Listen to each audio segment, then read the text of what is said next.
आपसे माफी चाहता हूं कि इतनी गर्मी में आपको यहां बैठा दिया है। ये शामियाना भी बंद था बिल्कुल।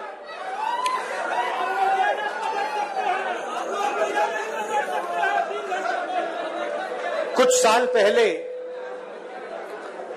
अमित शाह ने बयान दिया, एक बार नहीं अनेक बार, कि अब बीजेपी की सरकार 40-50 साल चलेगी। हाँ, और मैं सोच रहा था कि यह व्यक्ति कैसे कह सकता है, इसको कैसे मालूम कि बीजेपी की सरकार 40-50 साल चलेगी। हम सब राजनेता हैं, जनता क्या करेगी, जनता के दिल में क्या होता है, जनता ही जानती है। तो ऐसा बयान देना कि अब हमारी सरकार 40-50 साल चलेगी, ये अजीब सा बयान है।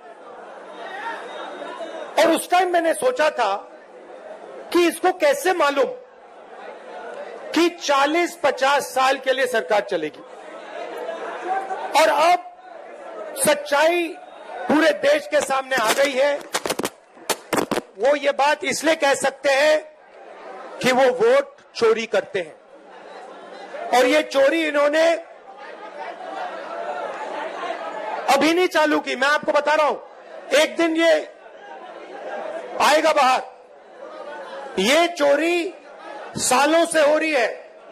ये चोरी गुजरात में पहले शुरू हुई, उसके बाद 2014 में नेशनल लेवल पे आई, उसके बाद चुन चुनकर ये लोग स्टेट जीतते हैं और हरवाते हैं। और ये बात मैं नहीं कहता था क्योंकि मेरे पास सबूत नहीं था, क्योंकि मैं आमतौर से ऐसे मंच पर मैं झूठ नहीं बोलता हूं। मैं वही बोलता हूं जो सच है, जिसके बारे में मुझे पूरी जानकारी है। इसलिए मैंने बहुत सालों, मुझे लगा और आप सबको भी लगा, मुझे लगा कि कुछ ना कुछ गड़बड़ है। मगर हम जिम्मेदार राजनेता हैं, तो मैंने कहा जिस दिन तक सबूत नहीं मिलेगा उस दिन तक मैं खुलकर नहीं कहूंगा कि वोट चोरी हो रही है। और फिर क्या होता है, महाराष्ट्र और हरियाणा ये चुनाव आते हैं, सबसे पहले डेट बदल देते हैं, चुनाव की डेट बदल देते हैं। जो इलेक्शन कमीशन को चुनने का तरीका है, मैं मोदी जी के साथ बैठा हूं, मैं आपको बताता हूं चुनने का क्या तरीका है। चुनने का तरीका है, प्रधानमंत्री डिसाइड करता है इलेक्शन कमिश्नर कौन बनेगा। वहां पे विपक्ष के नेता को बैठा देते हैं, वो सीधा कहते हैं भैया हमें लग रहा है कि इस आदमी को बनना चाहिए, विपक्ष का नेता रोक नहीं सकता। फिर 2023 में, भैया शांत हो जाए, 2023 में बीजेपी ने एक नया कानून बनाया। क्या था कि इलेक्शन कमिश्नर पर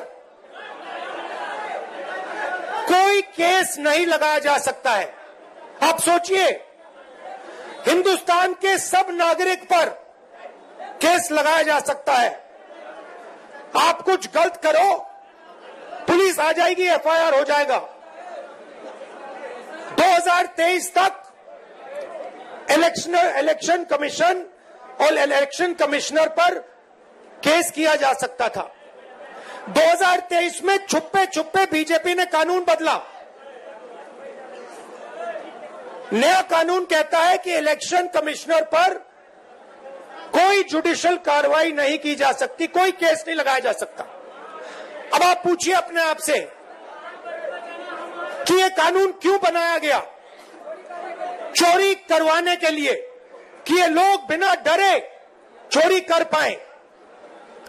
तो महाराष्ट्र में इन्होंने क्या गलती की, ये थोड़ा ज्यादा कर दिया। गलती से ये डरे हुए थे, तो इन्होंने कहा कि भैया महाराष्ट्र का चुनाव है, हरियाणा का चुनाव है, इसको जीतना है। इन्होंने चोरी थोड़ी ज्यादा कर दी, हमने पकड़ ली। जैसे अगर कोई आपके बटुए से 10 रुपए चोरी करे, शायद आपको पता ना लगे, मगर अगर एक दिन आपके बटुए में से 1000 रुपए गायब हो गए तो आप कहोगे भैया ये तो किसी ने चोरी की है। यही हुआ हरियाणा में और महाराष्ट्र में। महाराष्ट्र में आप सुनिए, महाराष्ट्र में लोकसभा में हमारी पार्टी जीतती है, स्वीप करती है, ज्यादा से ज्यादा सीटें महाराष्ट्र में हमारा गठबंधन जीतता है।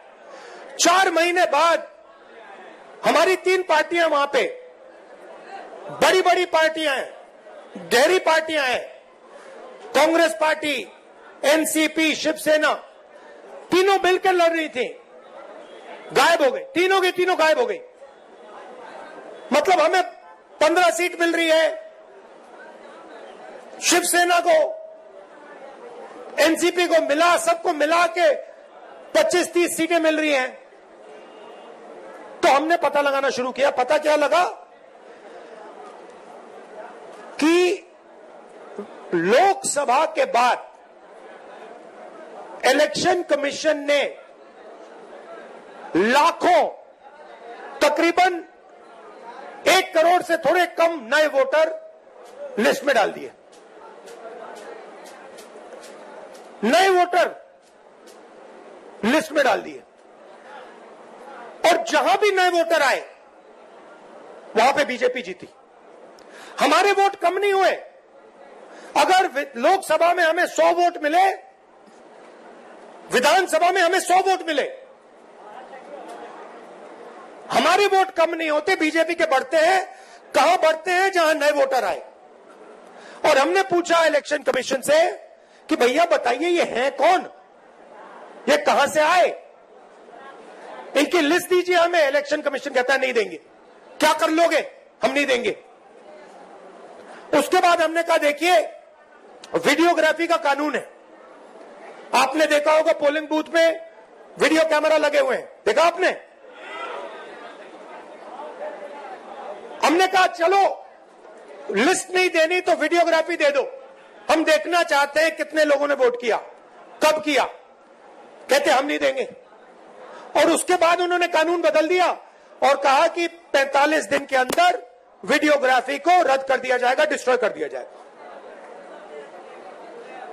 तो महाराष्ट्र में हमने पकड़ लिया इनको, हरियाणा में भी यही किया।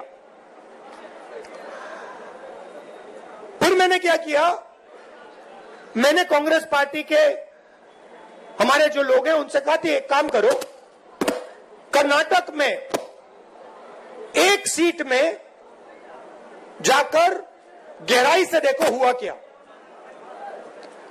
तो बेंगलोर सेंट्रल सीट हमने चुनी और उसमें एक असेंबली में हमने काम शुरू किया।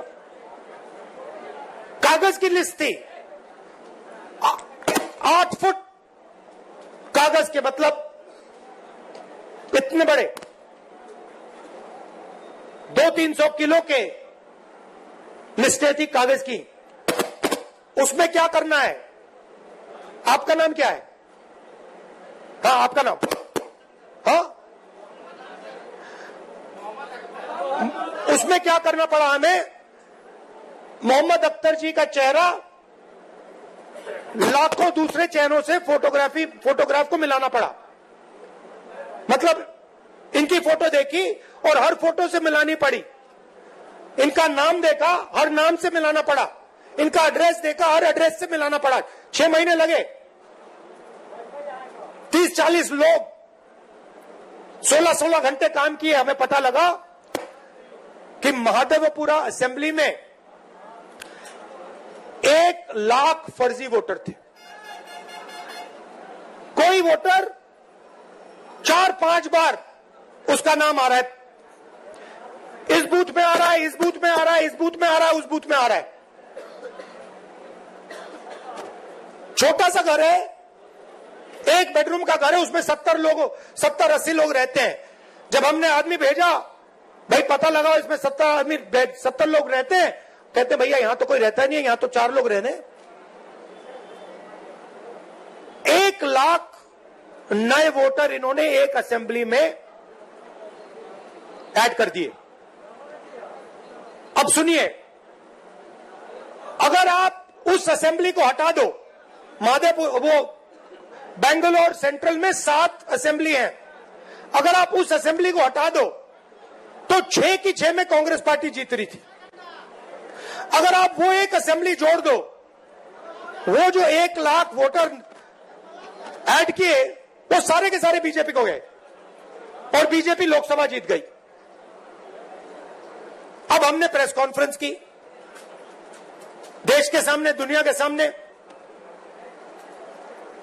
और दूध का दूध, पानी का पानी हो गया। आप नोट करो, बीजेपी के एक नेता ने, आमतौर से हर चीज पे टिप्पणी करते हैं, मेरे प्रेस कॉन्फ्रेंस पे बीजेपी के एक नेता ने बयान नहीं दिया। मोदी जी ने एक शब्द नहीं बोला, अमित शाह ने एक शब्द नहीं बोला। जब चोर को पकड़ा जाता है, चोर बिल्कुल चुप हो जाता है।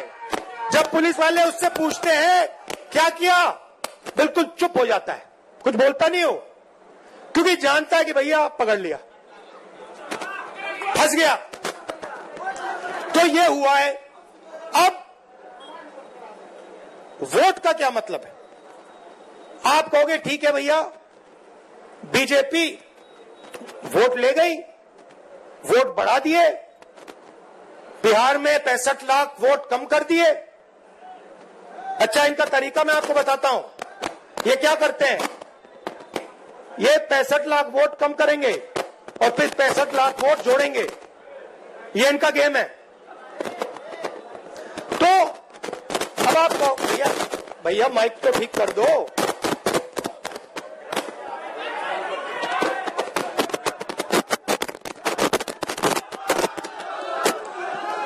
हेलो,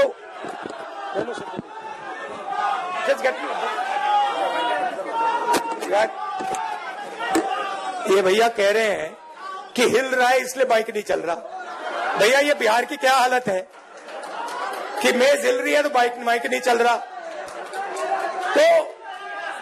तो अब आप कहोगे ठीक है भैया, इलेक्शन चोरी कर रहे हैं, तो क्या हुआ, मैं आपको बताता हूं।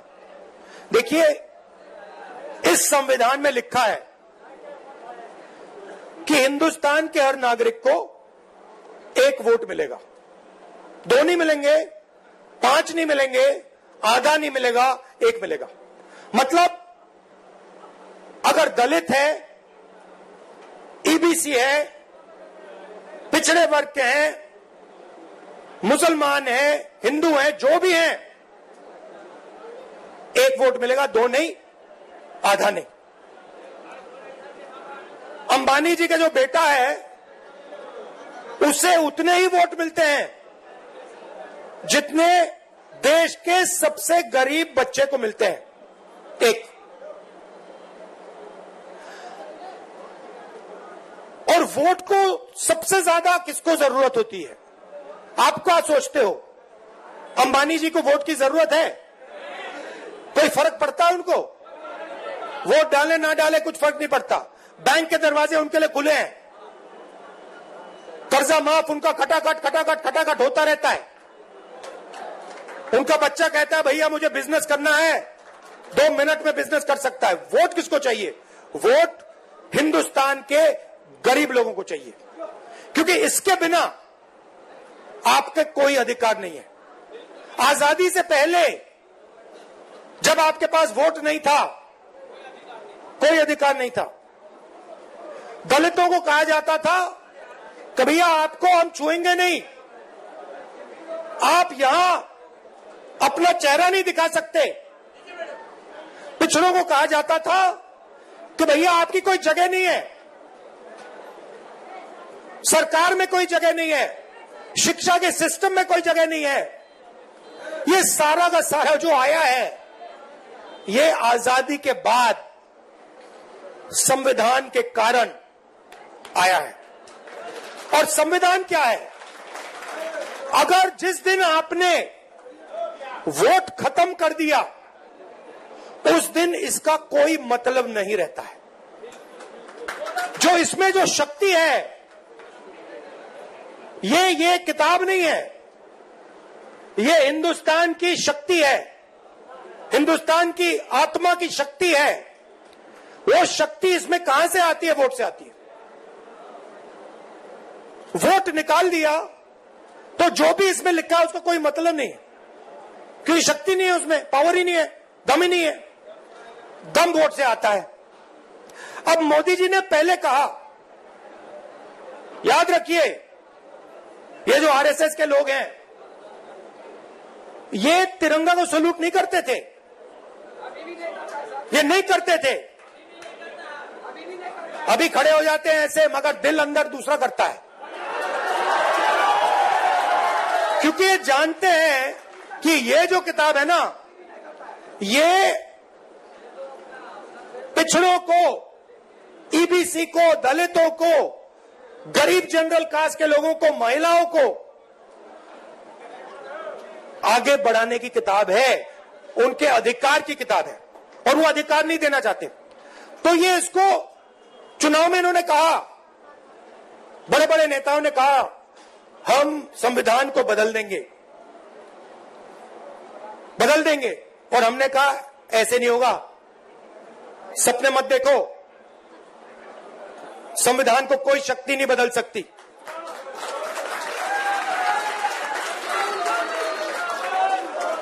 मगर हमें यह नहीं मालूम था, शक था, मगर सबूत नहीं था कि ये इसको खत्म करने में लगे हुए हैं, क्योंकि ये वोट चोरी कर रहे हैं। तो हम आके यहां भाषण देंगे, मैं भाषण दे रहा हूं और मैं कहना चाहता हूं, जो तेजस्वी जी ने कहा, अंबेडकर जी का सपना, गांधी जी का सपना, कर्पूरी ठाकुर जी का सपना, उसको पूरा करना चाहते हैं। मगर अगर वोट नहीं है, उसको कोई मतलब नहीं है। हम यहां जितने भी भाषण करना चाहें, हम कुछ नहीं कर पाएंगे अगर वोट नहीं है।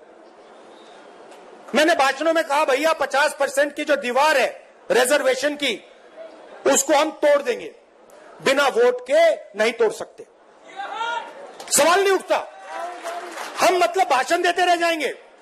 अगर वोट चला जाएगा, आरएसएस का कंट्रोल हिंदुस्तान की संस्थाओं पर होगा, और जो प्रगति होनी चाहिए वो नहीं होने वाली। इसलिए हमने वोटर अधिकार यात्रा यहां शुरू की। आप क्या सोचते हो, एक बार आपका वोट चला गया, उसके बाद भैया राशन कार्ड जाएगा, उसके बाद आवास जाएगा, उसके बाद जमीन जाएगी। ये अंबानी आता, अदानी आता है और किसानों की जमीन ले जाता है। किसान लड़ कैसे पाते हैं? लड़ इसलिए पाते हैं क्योंकि ये है, क्योंकि किसान कहता, भैया अगर आपने हमारी जमीन ली तो देखना, चुनाव में हम आपको दिखा देंगे। अगर ये चला गया तो किसान कुछ नहीं कर पाएगा, मजदूर कुछ नहीं कर पाएगा, सारा का सारा डर जो है चला जाएगा। मोदी जी आपको टीवी पे दिखते हैं, एक बार चोरी पूरी हो गई वो दिखेंगे भी नहीं, वो अंदर बैठ जाएंगे रेसकोर्स रोड के। वो अलग बात है कि थोड़ी देर बाद बैठना पड़ेगा उनको, क्योंकि इतना गुस्सा है जनता के दिल में। बिहार को देखो, यहां पे आप यात्रा में आओ, देखो क्या हो रहा है।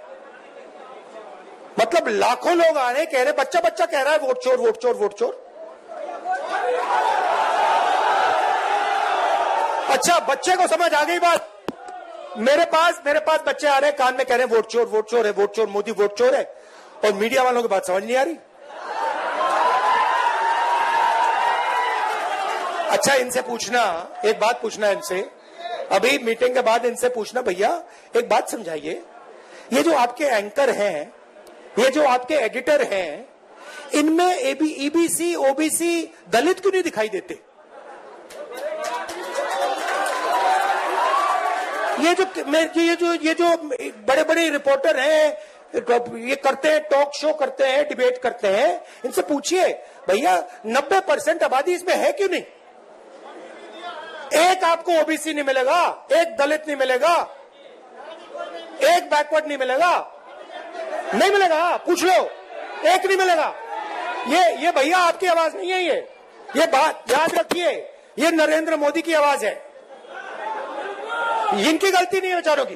देखिए इनको सैलरी लेनी है, इनको बच्चों को स्कूल भेजना है, इनकी गलती नहीं है, इनके मालिकों की बात कर रहा हूं, इनकी मजबूरी है बेचारों की, है ना? तो देखिए मैं आपको बताता हूं,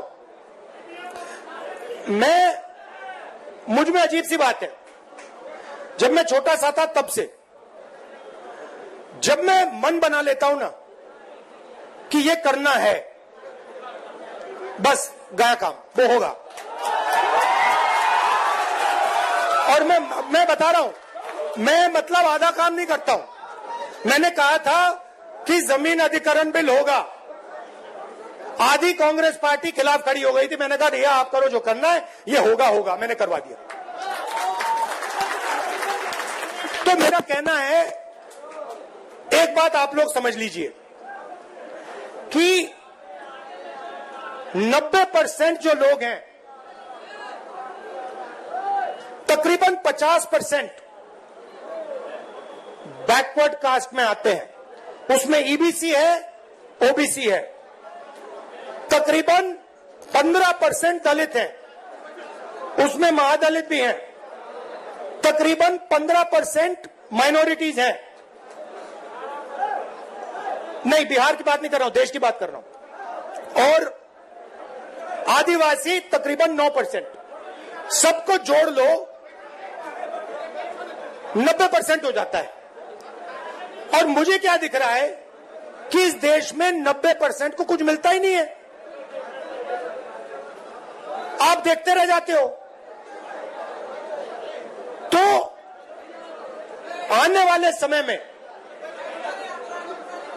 जो 90% है, उसको राजनीति में, हिंदुस्तान के इंस्टीट्यूशंस में, सारी जगह भागीदारी मिलनी होगी। और एक नए तरीके से सोचकर हमें विकास करना पड़ेगा। और मैं आपको सीधा बता देता हूं, जो मैं कहता हूं, जिस प्रकार से मैं साफ कहता हूं, मुझे मतलब मैं झिझकता नहीं हूं। जाति जनगणना, हाँ, जाति जनगणना तो फाउंडेशन है उसका। सबसे पहले जाति जनगणना में दूध का दूध, पानी का पानी हो जाएगा, कौन क्या है, क्या नहीं है, कहां है, सब पता लग जाएगा। और तेलंगाना में हमारा मॉडल है, रेवंत रेड्डी जी आए हैं, तेजस्वी जी की भी उनसे बात हो रही थी, डिटेल में हमने किया है, मतलब वो ब्लूप्रिंट है विकास का। ठीक है, तो एक नए तरीके से हम विकास के बारे में सोचेंगे, जिसमें सब लोगों को लगेगा कि देश हमारा है, देश की संस्थाओं में हमारे भी लोग हैं और मजा आ रहा है। ये बदलाव हम लाएंगे, टाइम लगेगा क्योंकि वोट चोरी कर रहे हैं, मगर मैं आपको कह रहा हूं ये आएगा, आप देखना। ये जबरदस्त तरीके से हम बदलाव लाने वाले हैं। आपने अपनी शक्ति दी, आपने ये जो क्रांति होती है ना हिंदुस्तान में, मुझे कहते थे कि हिंदुस्तान में क्रांति बिहार से आती है। मुझे कहते थे कि जो भी राजनीतिक बदलाव आता है, क्रांति आती है बिहार से आती। और मैं सोचता था हां, गांधी जी चंपारण आए थे, बिहार में क्रांति होती है, मगर कैसे होती है। और इस यात्रा में मुझे दिखा कि भैया आप समझ लो कि यहां पे जो आपने किया है ना, ये जो नारा दिया है वोट चोर, ये आपने बिहार से पूरे देश में फैला दिया है, पूरे देश में फैला दिया आपने। अब मोदी जी भाषण देंगे और वहां पे उनके सामने छोटे छोटे बच्चे कहेंगे वोट चोर, लग गया ठप्पा। तो मैं आपका धन्यवाद करना चाहता हूं, और जिन्होंने रास्ता दिखाया, किसने? कर्पूरी ठाकुर जी ने, मंडल जी ने, अंबेडकर जी ने, गांधी जी ने, जिन्होंने हमें रास्ता दिखाया, उनका मैं दिल से धन्यवाद करता हूं। नमस्कार।